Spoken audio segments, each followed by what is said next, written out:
Hemos visto salir su estrella y venimos a adorarle. Es muy difícil escoger entre los evangelios de la infancia del Señor uno más sugerente que el otro, pero quizá el que cause mayor admiración, el que resulta más chocante, también incluso a nivel sociológico, es este de unos extraños personajes, sabios, magos, es un modo de decir, nosotros ya lo adornamos más, los santos reyes de Oriente, que vienen desde lejos a adorar a un niño pobrecito de padres desconocidos en un pesebre donde se detiene una estrella. Hemos meditado muchas veces en este episodio. Por eso quisiera ofrecerles esta tarde de vigilia de la Epifanía algunas de las consideraciones coloristas, imaginativas, que nos ofrece, no sin fundamento teológico y escriturístico, por supuesto, una mujer a la que yo soy muy aficionado porque tiene una de las obras más importantes sobre la Santísima Virgen. Es la venerable Madre María de Jesús de Ágreda, con su famosa mística Ciudad de Dios, que es el título que da ella a Nuestra Señora. En el libro cuarto de esa obra, a partir del capítulo 16 y el siguiente, los dos siguientes, habla de la personalidad, del perfil de la figura y de la misión, del papel de los magos, que ya supone ella eran tres, aunque en el Evangelio no se dice, ni tampoco los nombres. Todo esto se debe a los padres de la Iglesia, a los evangelios apócrifos y sobre todo a San Beda el Venerable, que los personifica en esos tres, Melchor, Gaspar y Baltasar. Pero la Madre Ágreda dice que eran tres magos naturales de la Persia, lo que hoy sería Irán, y de Arabia y de Sabá, lo que hoy es el Yemen. Son partes, países, regiones, territorios que están al oriente de Palestina.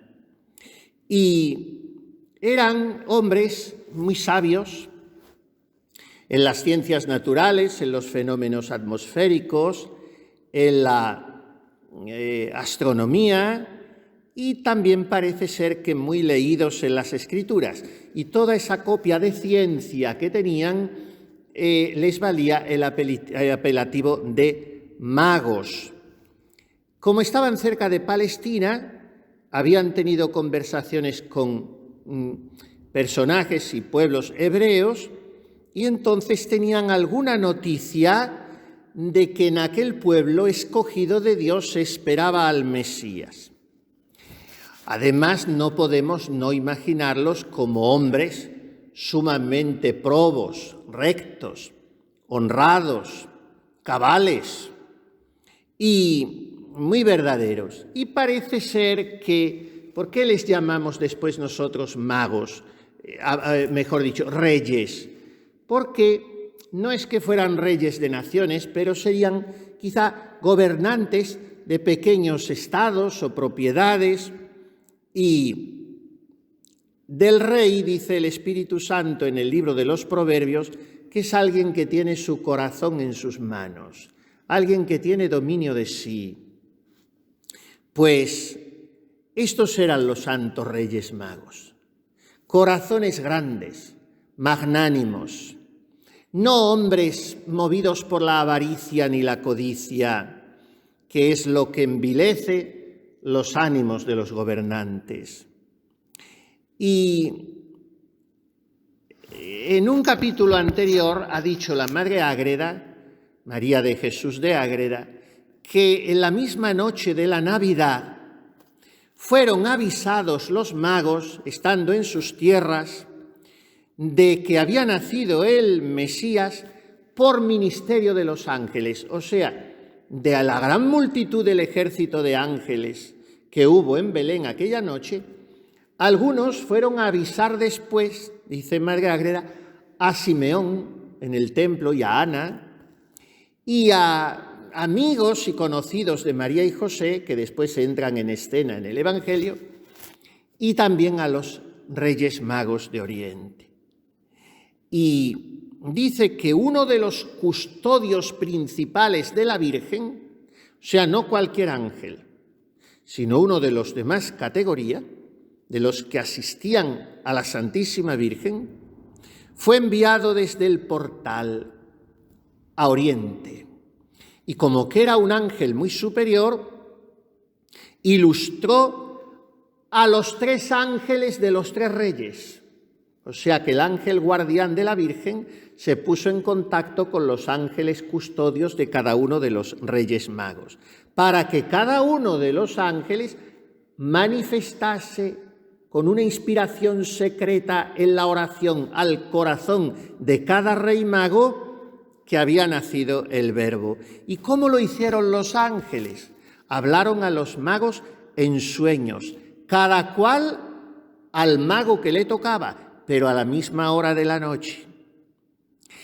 Y quedaron las almas de los 3 magos muy iluminadas con esa noticia tan clara que les dio el ángel de cómo había nacido el Rey de los judíos, Dios y hombre verdadero, que era el Mesías y el Redentor que esperaban en Israel y el que estaba anunciado en las Escrituras. Es más, cada ángel les dijo, y tú lo encontrarás. Y para guiarte hasta él, desde esta misma noche, verás brillar una estrella que sabrás identificar entre todas las otras. Y además te acompañarán otros 2 magos a los que se les está diciendo en esta misma hora. Y además esa ilustración, esa comunicación divina, encendió el corazón de los magos en abrasado amor de Dios y en deseos de conocer a ese Dios hecho hombre, de adorarle y de servirle y de cultivar desde ese momento mucho más las virtudes morales, porque las teologales las desconocían, pero las virtudes morales de prudencia, justicia y fortaleza y templanza y todas las derivadas. Bueno, pues se despertaron los 3 magos y a una misma hora, sin saber uno del otro, cada uno en su casa o en su palacete, se postraron en tierra y allí adoraron a Dios. En ese acto de postración engrandecieron la misericordia de Dios, la bondad de Dios, por haber tomado carne humana de una virgen para redimir al mundo y para salvar a los hombres. Y entonces los 3 a una, cada uno a su hora, luego se pusieron de acuerdo, determinaron partir sin dilación a Judea en busca del niño Dios para adorarle. Y previnieron los 3 dones que habían de llevar, oro, incienso y mirra, en igual cantidad. Y para partir con presteza, porque ya entonces empezaron a ver la estrella, prepararon el mismo día lo necesario de camellos, recámara, criados para el viaje, y no les importó el respeto humano, ni les detuvo la pereza. ¿Qué van a pensar de nosotros? Que con tal precipitación organizamos este viaje, que ponemos en marcha una caravana de camellos y de pajes y vamos a un reino extraño, sin aparato ni autoridad, ni tener noticia cierta, ni un mapa, ni señas para conocer al niño, todo a la aventura, todo por fiarnos de un sueño y de una estrella. ¿Cuánto tienen que enseñarnos estos personajes? A nosotros que para todo pedimos seguridades, apoyos y certificados de garantía. Ellos se fueron para adelante. Y entonces, nada más salir de sus casas, como se les había anunciado, vieron en el aire una estrella sumamente resplandeciente, refulgente, pero no tan alta como las demás del cielo, sino un poco más baja, porque ellos tenían que verla siempre, no perderla de vista ni por nublados, ni por nada, sino guiarse siempre por ella. Pero era de una claridad distinta, de una hermosura superior, de un brillo mucho más cautivador que el de las demás estrellas. Y la vieron los tres. A todos les fue patente la estrella. Y entonces, viendo cada uno la estrella, empezaron a caminar con su comitiva y no tardando mucho se encontró cada uno de ellos con los otros dos. ¿Y a dónde vais? Siguiendo esta estrella. Ah, pues yo también. ¿Y esto por qué? Hemos tenido un sueño, y pusieron en común el sueño del ángel y ya sabían los tres al objetivo que iban. Porque claro, decimos, los tres Reyes Magos, que salieron los tres a la vez, no. Cada uno tuvo su experiencia y luego se juntaron como ustedes. Cada una vio la estrella de la vocación. Cada una vio la estrella de esta congregación. Cada una vio no la estrella, sino el sol de los soles, Jesucristo en la custodia, y cada una vino a adorarle y luego se encontraron. La estrella era la misma, pero el camino cada una lo ha hecho por su cuenta hasta un cierto punto, a partir del cual lo hacen ya todas juntas. Pues así caminaron los magos hasta Jerusalén, a donde los guiaba la estrella, y entraron en la ciudad y empezaron a preguntar con toda sencillez, porque no se imaginaban, puesto que eso no se los había dicho el ángel, que iba a traer consecuencias tan peligrosas todo aquello. Y empezaron a preguntar con toda sencillez, como nos cuenta San Mateo en su Evangelio, ¿dónde está el Rey de los judíos que ha nacido? Porque en el oriente hemos visto salir su estrella y venimos a adorarle. Con toda llaneza lo decían a unos y a otros, y tanto lo decían, y a la gente decía, ¿nosotros qué nos contáis? ¿De una estrella ni de un rey de los judíos? Nosotros no sabemos nada de eso. Pero tres personajes, con aquellos camellos, caballos, un poco de séquito que llevaban, los regalos, pues en Jerusalén, claro, fue una expectación y llegó a oídos de Herodes. Y entonces se sobresaltó. Aquel rey inicuo se turbó, se escandalizó y con él se alteró toda la ciudad. Y entonces, como refiere San Mateo en el Evangelio, mandó hacer junta de los príncipes, de los sacerdotes y escribas y empezó a preguntar, ¿qué pasa aquí? ¿Qué significan estos tres personajes? ¿A quién buscan? ¿Dónde van a hacer este niño? Que encima dicen que es el rey, ¿me va a venir a usurpar el reino a mí, un chiquillo? Ah, pues mira, hay una profecía de Miqueas, le respondieron los escribas, que dicen que el Mesías ha de nacer en Belén, porque tú, Belén, tierra de Judá, no eres la más pequeña entre todas, que de ti saldrá un caudillo que apacentará a tu pueblo Israel. Eso lo dice Miqueas 5:2, ahora que nos acordamos. Y entonces Herodes se turba todavía más, despide a los sacerdotes y llama secretamente a los Reyes Magos para informarse de cuándo habían visto la estrella. Y ellos se lo manifiestan con toda sinceridad, sin picardía ni malicia ninguna. Una malicia que sí usó Herodes para despedirlos y decirles, bueno, pues está bien, de acuerdo, seguid a Belén, id y preguntad por ese niño, y cuando lo halléis me mandáis aviso, porque es tan importante que yo quiero ir también a adorarle y a reconocerle. Se fueron los magos, se quedó el muy hipócrita de Herodes allí esperando y no se tranquilizaba con la posesión de su reino, sino que se alteraba de ver en el horizonte cualquier rival, aunque fuera un pequeñuelo. Y entonces los magos salieron, volvieron a encontrar la estrella, llegaron al portal, allí se inclinó el astro misterioso y ellos entraron agachándose un poco por la portezuela del pesebre, se inclinaron postrándose ante el niño Jesús y ya estaba la Virgen Santísima prevenida de que iban a llegar estos personajes. Se lo habían dicho también los ángeles a ella. Y cuando entendió que estaban ya muy cerca del portal, se lo dijo a San José. pero no para que se retirase, sino para que no se moviese de su lado, como así lo hizo como cabeza de familia que era. Y entonces, naturalmente, el Evangelio nos lo dice. Entraron, vieron al niño con María, su madre. Bueno, pero se comprende que estaba San José allí también. Y entonces los magos ya en el sueño habían tenido también una ilustración especial de que aquella niña encantadora que veían allí era virgen.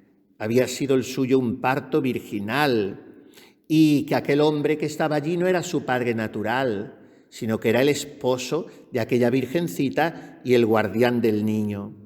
Y como la Virgen estaba en ello, se tenía que cumplir la voluntad de Dios y entonces ella le dijo: José, tráeme al niño, que quiero ponerlo sobre mis brazos de una manera solemne, reverente, para que cuando entren estos tres personajes no me encuentren separada de él ni a él de mí, sino que reconozcan en mí la sede sapientia, el trono de la sabiduría, el asiento de la majestad de Dios. Y allí, al entrar los magos, encontraron esa estampa, toda perfumada de modestia, de hermosura, de pureza virginal, del señorío de la emperatriz del cielo y de la tierra, y incluso bañado el rostro de la Virgen por el resplandor que salía de la carne inmaculada del Verbo encarnado. Y entonces, a la vista de aquel espectáculo, los tres magos quedan como suspensos, como extasiados, y como hemos dicho, se postran en tierra, poniendo sus frentes en el suelo, que es un gesto muy oriental, de humillación, de adoración, de reconocimiento, de gratitud, y así adoran al divino infante, reconociéndole como Dios humanado. Y ante la presencia de aquel Jesús dulcísimo, fueron llenas sus almas de iluminaciones nuevas, muy superiores a las que les habían comunicado los ángeles. Y salidos ya un poco de ese temblor reverencial que les embargó, se pusieron de pie, que es también una postura muy oriental, y para hacer algún discurso solemne, y entonces dieron la enhorabuena a la Virgen y después la reverenciaron a ella y le pidieron la mano para besársela, como se acostumbra a hacer en los reinos orientales con la reina. Y la Virgen Santísima entonces escondió humildemente su mano debajo de la manecita del niño y tomó la del pequeñuelo y alargó la mano del niño a los magos para que le besaran a él, como que es el único que merece adoración y culto de latría. El culto que damos a la Virgen es de hiperdulía, el culto a los santos de dulía, que significa en griego veneración. Por eso la Virgen hiperdulía, veneración superior. Y San José protodulía, el primero entre todos los santos. Pero Dios nuestro Señor, Jesús, Verbo encarnado en el Santísimo Sacramento, culto de latría, veneración, mejor dicho, adoración. Pues bien, postráronse los reyes ante el niño y la Virgen volvió a decir, si no en voz alta, en su corazón: Magnificat anima mea Dominum, proclama mi alma la grandeza del Señor, porque ha mirado la humillación de su esclava. El poderoso ha hecho obras grandes por mí. Y también se volvieron luego los reyes a San José bendito para darle la enhorabuena, compadecidos y admirados de tanta pobreza. Y quiere la Madre Ágreda que pasasen en el portal los santos reyes 3 horas. Y después pidieron licencia a María para volver a la ciudad a tomar posada. Y se despidieron, quedaron María y José con el niño, derretidos en cánticos de alabanza porque hacía Dios aquellas maravillas. A abrir su luz a todos los pueblos gentiles. Ya no era solo un anuncio a Israel, el pueblo escogido. Ahora era la epifanía, manifestación a todos.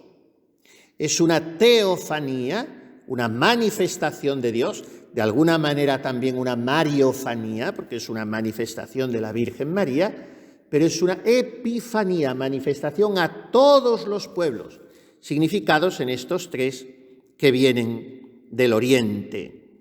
Y esto tiene que enseñarnos a nosotros a salir de nuestras comodidades, de nuestra instalación, a dejarnos guiar por la estrella de la fe, a reconocer los llamamientos divinos, muchas veces inesperados, en sueños o fuera de ellos, y con esos llamamientos el Señor quiere despertarnos, quiere desperezarnos y quiere que emprendamos un camino nuevo para conocer al Señor.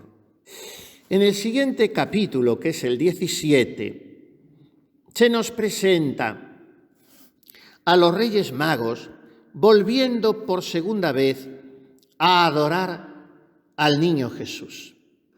Y en esta segunda visita al portal es cuando ofrecen sus regalos. Y bueno, los hemos dejado volviéndose a descansar después de un camino tan largo a una posada en la ciudad de Belén, y cada uno tuvo un aposento porque eran gentes ricas, podían pagar bien, les dieron a cada uno un aposento en una posada y allí cada uno de los tres se entregó a la oración. Y dice la mística ciudad de Dios, estuvieron grande espacio de tiempo con abundancia de lágrimas y suspiros, confiriendo lo que habían visto y los efectos que a cada uno había causado y lo que habían notado en el niño Dios y en su Madre Santísima.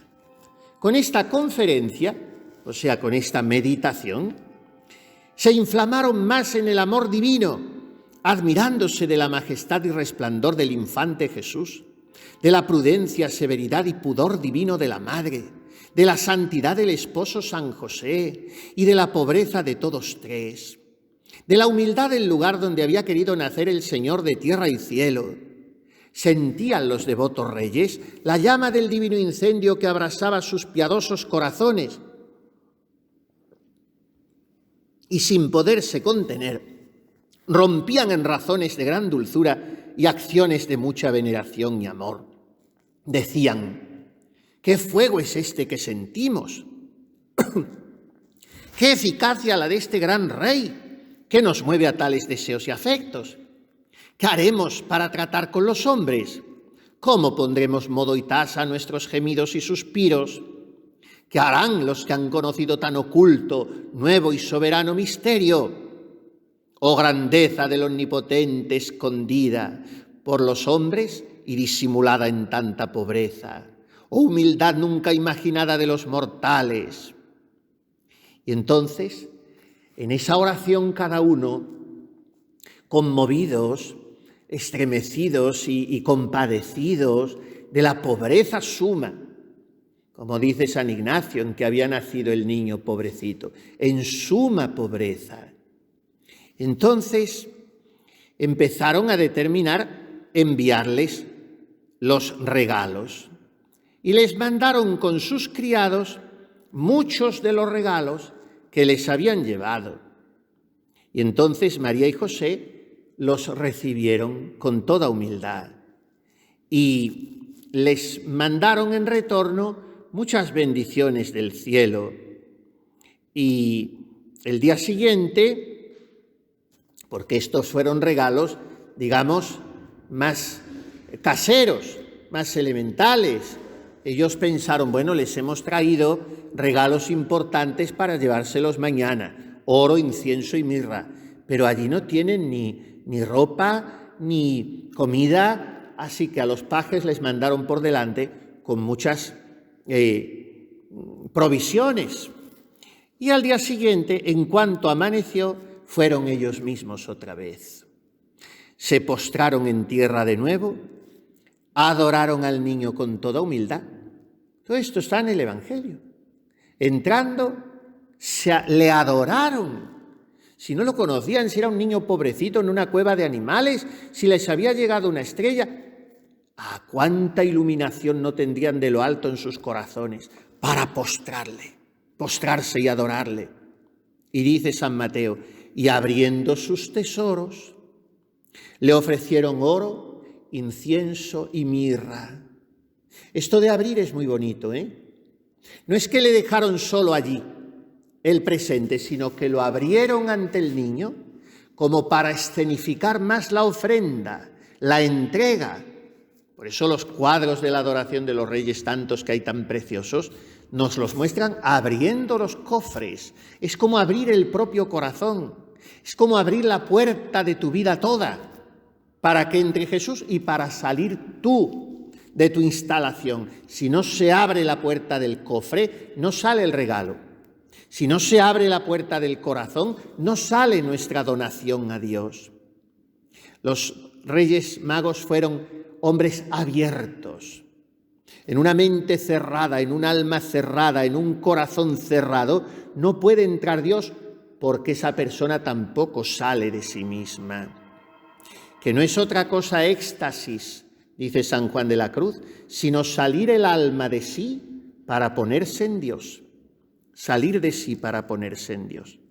Entonces abrieron sus tesoros, le ofrecieron oro, incienso y mirra y se pusieron a hablar con la Santísima Virgen. ¿De qué? A preguntarle dudas, a consultarle cosas sobre los misterios de la fe, sobre sus propias vidas y conciencias, sobre el gobierno de sus estados, porque deseaban volver santos los que habían ido allí, todavía pobrecitos, paganos y gentiles, con un conocimiento de Dios solo natural, pero ahora ya tenían la luz sobrenatural de la fe y querían volver santos. Imaginemos la sonrisa de la Virgen, el agrado de aquella señora celestial y de su esposo San José, escuchando a unos personajes tan encumbrados, preguntarles como doctrinos, como niños de la escuela, allí a sus pies. Y entonces ella, cuando le presentaban dudas, interrogantes, antes de contestar, pegaba su rostro a la carita del niño, pidiéndole que le dijera a él lo que les había de responder. Porque la Virgen siempre, siempre nos transmite las palabras de Jesús. Haced todo lo que Él os diga. Eso es lo que nos dice María. Y eso es lo que les dijo a los magos, como sede sapientiae que la habían encontrado, como asiento de la sabiduría, como maestra de todos los tesoros de ciencia que se esconden en el corazón de Jesús. Y entonces María puede satisfacer todas nuestras dudas, puede resolver todas nuestras preguntas, puede dar certeza a todas nuestras incertidumbres. Y mientras María nos enseña, como maestra de la fe, María al mismo tiempo nos santifica como esposa del Espíritu Santo. Y entonces los reyes estaban allí de tal modo que nunca se hubieran ido de con la Sagrada Familia. ¿Por qué se fueron? Porque ese ángel de cada uno que les había mandado ir, les dijo una de aquellas noches: es menester que os volváis ya, para atender de nuevo al gobierno de vuestras patrias. Y entonces les habían dado ya los regalos, la madre los tomó con todo agrado, con toda complacencia, y les dijo: a cambio, señores, yo no tengo nada que daros, ni siquiera una estampita, una florecita, nada. A cambio os doy a este niño. Él será siempre vuestro maestro, vuestra guía, vuestro consejero. Y entonces el niño, que tenía pocos días, como asintiendo y confirmando y rubricando aquellas palabras de la madre, sonrió y levantó su manecita y dio su bendición a los santos Reyes Magos. Y entonces les dijo la Virgen, yo a la donación de vuestras joyas, repito, no puedo corresponder con nada. Pero tengo gusto en que además de llevaros esta bendición de mi niño, os llevéis también alguno de los paños con que les he envuelto al nacer. Y es lo que les dio de recuerdo. Y entonces los tres reyes recibieron las reliquias de aquellos pañales que había ya lavado la Virgen y aseado y doblado con tanto cariño, los recibieron con suma veneración.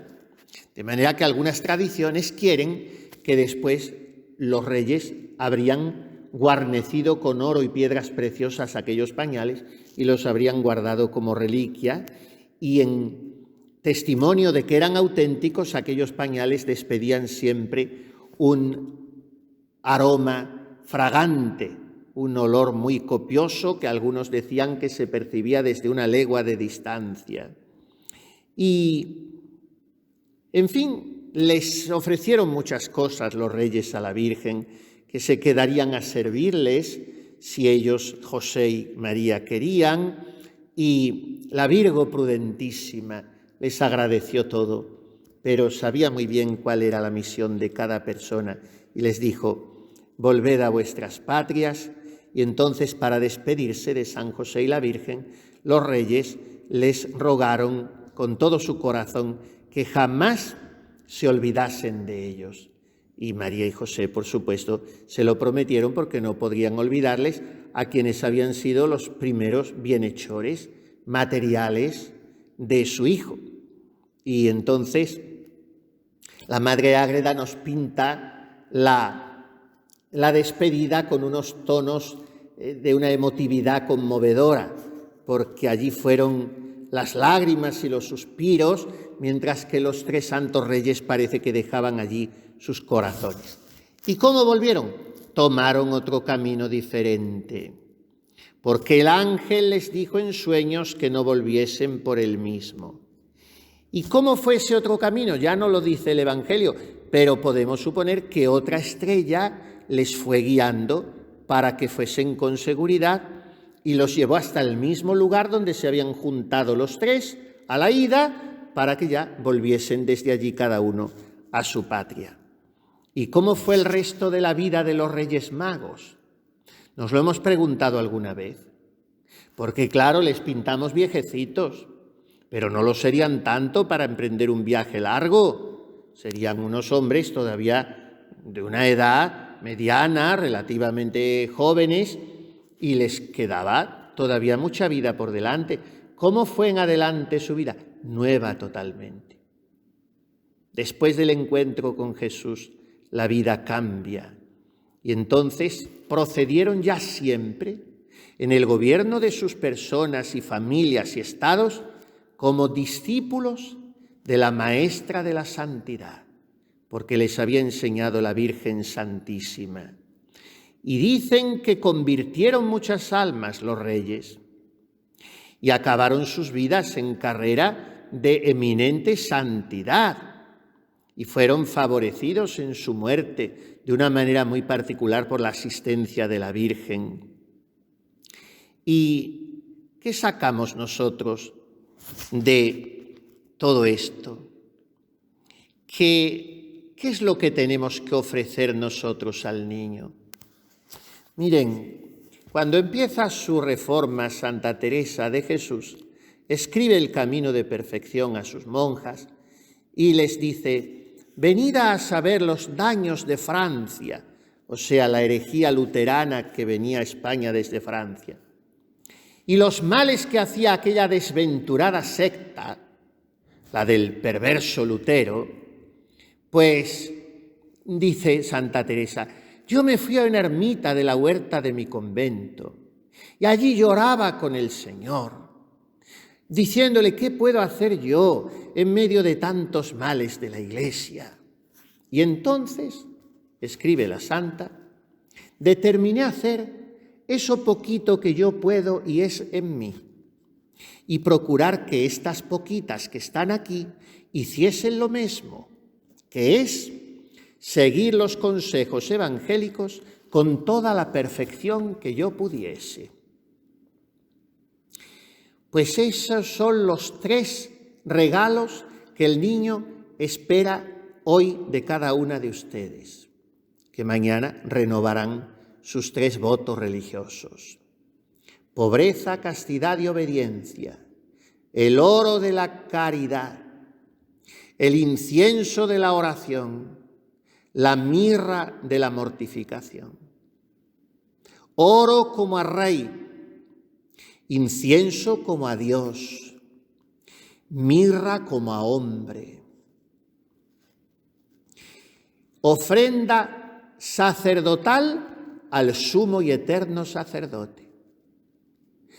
¿Cuándo hace efecto el incienso?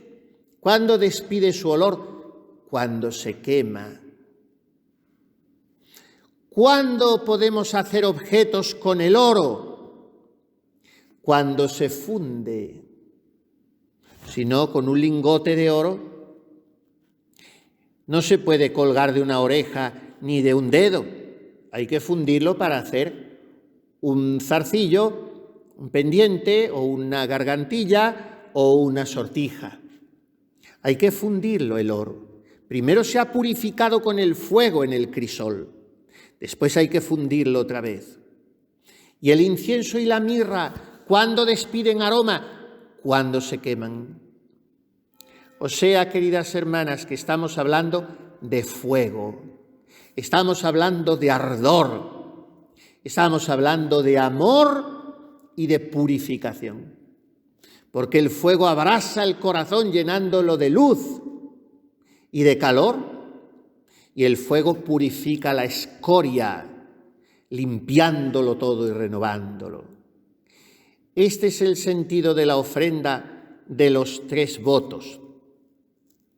Esto quiero yo que tú le ofrezcas, le dijo la Santísima Virgen a la Madre Ágreda, y así lo escribe esta monja concepcionista franciscana de Soria del siglo XVII, al final de este capítulo 17 del libro 4 de la mística Ciudad de Dios. Esto quiero yo que tú le ofrezcas, dándole gracias porque te hizo pobre en tu estado y profesión, porque te aseguro, amiga, que no hay para el Altísimo otro más precioso don ni ofrenda que la pobreza voluntaria, pues son muy pocos hoy en el mundo los que usan bien de las riquezas temporales y las ofrezcan a su Dios y Señor con la largueza y afecto que estos santos reyes.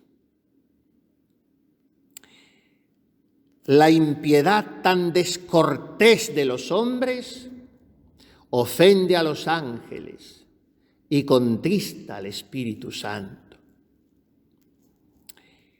Entonces la Virgen primero se detiene largamente, no voy a leerlo todo porque es muy largo y un poco repetitivo, en aconsejar a esta alma el primer don que tiene que hacer al niño, que es el don de su pobreza, donde estriba en tan gran medida la perfección de un alma consagrada y de un instituto religioso, en la pobreza, que es muy segura, y partiendo con alegría lo poco que se tiene con el pobre, se hace ofrenda grande al Señor de todos. Tú puedes hacer esta ofrenda de lo que te toca para tu sustento, dando una parte al pobre, deseando remediar a todos si con tu trabajo y sudor fuera posible. Pero tu continua ofrenda, terminemos con esto, le dice la Virgen a la Madre María de Jesús de Ágreda, y se lo dice a usted, mirándola desde el pesebre con San José bendito a su lado y el niño divino en sus brazos. Y en el pesebre no hay reyes, magos, ni pajes, ni a la puerta están los camellos. Todo es silencio, todo es desapropio, todo es pobreza y despojo. Y se acerca a usted como una pobre pastorcita, como una niña que apenas sabe balbucear una palabra, pero se conmueve ante ese niño también como ella y quiere hacerle algún obsequio, algún presente, y mirándose a sí misma dice: pero si no tengo nada, si no puedo nada, ni soy nada, ¿qué te daré, Jesús mío? Y entonces usted mira a la Virgen y en sus ojos escucha, siente que le dice esto: tu continua ofrenda, hija mía, ha de ser las obras de amor, que es el oro, y la oración continua, que es el incienso, y la tolerancia igual en los trabajos y verdadera mortificación en todo, que es la mirra. Y lo que obrares por el Señor, ofrécelo con fervoroso afecto y prontitud, sin tibieza ni temor, porque las obras remisas o muertas no son sacrificio aceptable a los ojos de su majestad. O sea, ¿qué es lo que le toca a usted ofrecer? Renovar mañana, pero renovar cada día de su vida. El amor que ponga en todas sus acciones.